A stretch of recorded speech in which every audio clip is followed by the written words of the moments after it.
बोरसद तहसील के अलरसा गांव में आज देशभक्ति से ओतप्रोत और गौरवपूर्ण ऐतिहासिक क्षण देखने को मिला। हमारे देश की आन बान और शान बने तथा मां भारती की रक्षा में 25 वर्षों तक भारतीय सेना में सेवा देने के बाद वापस लौटे बुद्धिसागर सिंह फतेह सिंह मडीहा का गाँव वासियों के द्वारा भव्य स्वागत किया गया। इस अवसर पर गाँव के छोटे बड़े बुजुर्ग युवा महिलाएं सभी जाति समाज के लोग समाज के अग्रणी बड़ी संख्या में उपस्थित रहे।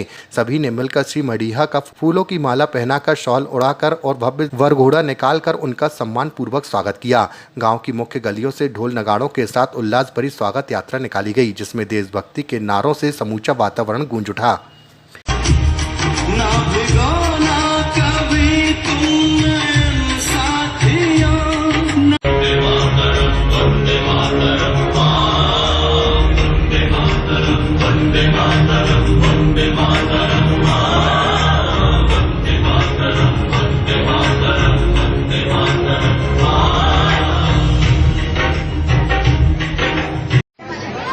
आपना 25 वर्ष पूरा थया बरोबर, आर्मी में रिटायर थईने आया, तो आपनु नाम शुं? मेरा बुद्धिसागर फतेह सिंह।